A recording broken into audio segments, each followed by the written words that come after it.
An elderly carpenter was ready to retire. He told his employer of his plans to leave the house building business and live a more leisurely life with his wife and join his extended family.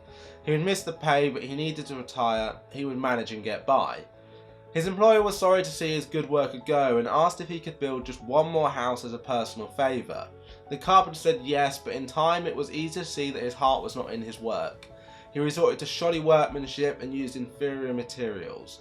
It was an unfortunate way to end what was a dedicated career. When the carpenter finished his work, the employer came to inspect the house. He handed the front door key to the carpenter and said, "This is your house, my gift to you."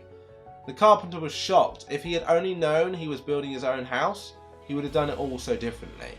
It's apparent that in the story, the carpenter chooses to build the house quickly in order to retire and spend time with his wife and family. However, he doesn't consider the consequence of the choice he's making by rushing to retire. The story is very similar to many of our lives. Each day we wake up, we're faced with endless choices we must make. They vary dramatically from something so simple as to what to wear for the day to something far more difficult such as when to take a break. And we will continue to experience this for the rest of our lives. Making choices is something we all become so accustomed to, it's almost second nature to many of us. And we often make a lot of choices without even thinking about it. However, there are many times we will make choices without truly understanding the consequences of them, much like the carpenter does in the story. It's also very easy to be persuaded by others to make choices that we're not comfortable with. And whilst this doesn't necessarily happen in the story, it's very important to remember that the choices we make will always be ours to make.